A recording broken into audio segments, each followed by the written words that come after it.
#257, Apocalipse, estudando as profecias.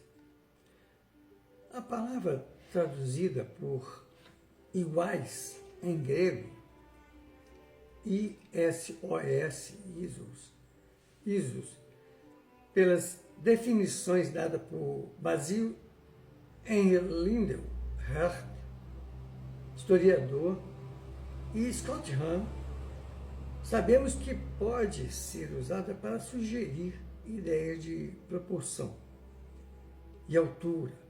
Era proporcionada ao comprimento e largura, e esta ideia é confirmada pelo fato de que o muro só tinha 144 côvados de altura. Ora, atribuindo ao côvado cerca de 22 polegadas, e ao comprimento mais geralmente atribuído ao côvado antigo, daria apenas 264 pés, como a altura do muro.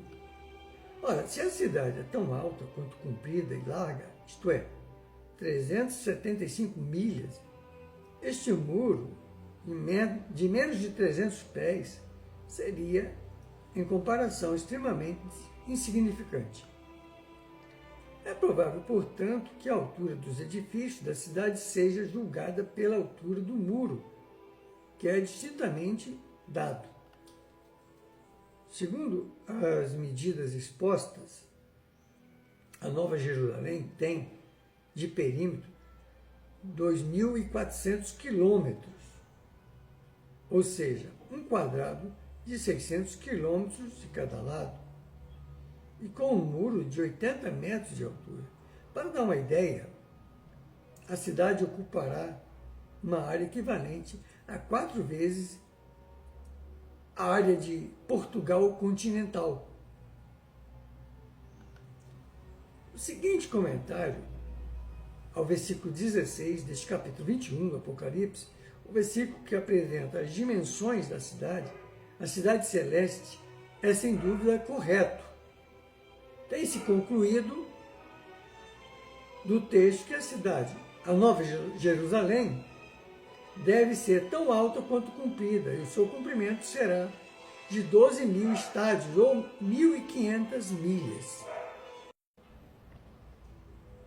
Bom, parece completamente desnecessário dar à linguagem significado semelhante. A palavra igual nem sempre está ligada à ideia de dimensões ou posição. É frequentemente usada no sentido de proporção.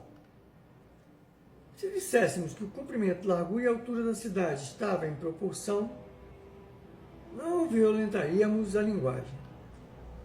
Este ponto de vista é seguido por John Quito, na sua exposição apocalíptica.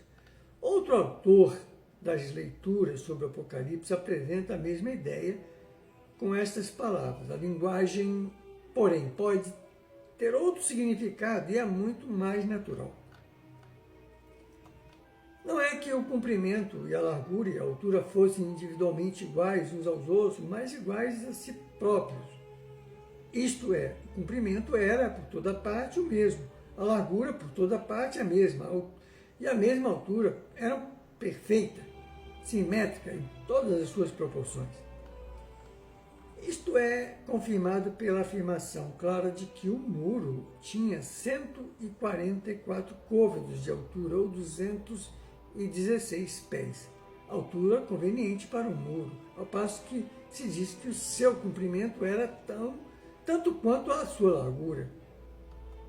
Este autor atribuiu apenas 18 polegadas a um côvado. A palavra grega isos, no original, é traduzida por igual, como falamos, segundo traz consigo o significado de proporção. Renomados tradutores da língua grega, ao definir uma de suas palavras compostas, isos, lhe dá um sentido de igual proporção e faz referência a São Paulo na segunda epístola aos Coríntios, capítulo 8, versículo 13 e 14. Vamos lá, 13. Pois digo isto, não para que haja alívio para os outros e aperto para vós. No 14. Mas para que haja igualdade, suprindo nesse tempo presente, na vossa abundância, a falta dos outros, para que também a abundância deles venha suprir a vossa falta, e assim haja igualdade. Bom, como exemplo de uma passagem onde esta definição é admissível. A altura da cidade era proporcional ao seu comprimento e largura. Espero que vocês tenham paciência, porque nós vamos concluir algumas coisas aqui, para vocês entenderem que o simbolismo disso tudo. Eu sei que fica um pouco cansativo, mas o Apocalipse é isso, a gente está interpretando o Apocalipse. Bom, este certamente admite esta interpretação e isto liberta a linguagem. Vamos retornando esse trechinho aqui. Este certamente admite esta interpretação e isto liberta a linguagem de toda e qualquer ambiguidade. E a cidade, de toda desproporção, mostra harmonia perfeita na descrição geral. A estrutura do seu muro era de jaspe. Jaspe é uma pedra preciosíssima, geralmente descrita como de uma linda cor verde brilhante, por vezes tendo nuvens brancas com manchas amarelas. Compreendemos que este seja o material do principal corpo do muro, construído sobre os 12 fundamentos a seguir descritos. Lembremos que este muro de jaspe era uma pedra preciosíssima, versículo 11, revelando todas as glórias do seu interior. O significado dessa pedra ser jaspe e ser uma pedra preciosa. Quando o espírito André Luiz trouxe o seu primeiro livro, lá de cima, pela psicografia de Chico Xavier, muita gente não acreditou, achou que aquilo era materialidade pura. Bom, que aquilo tudo era material, quanto o que vemos aqui embaixo na Terra, e, entretanto, tudo que ele descreveu é puramente a verdade. André Luiz não inventou nada, ele apenas escreveu o que viu lá no mundo espiritual, no mundo transitório, que naquela localidade eles chamam de nosso lar. Diante disso, torna-se fácil entender o idealismo desta Jerusalém celestial como o primeiro estágio da nossa emancipação da carne.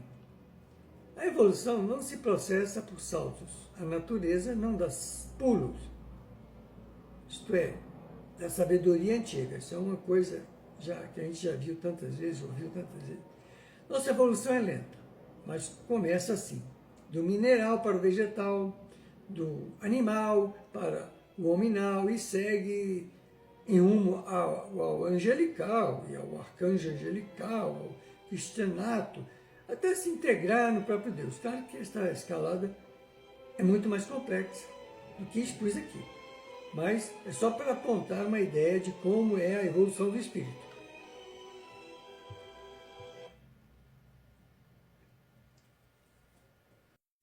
Bom, como vamos entrar aqui no versículo 19 e 20, no capítulo 21, eu vou fazer isso na próxima hashtag. Já está finalizando meu tempo.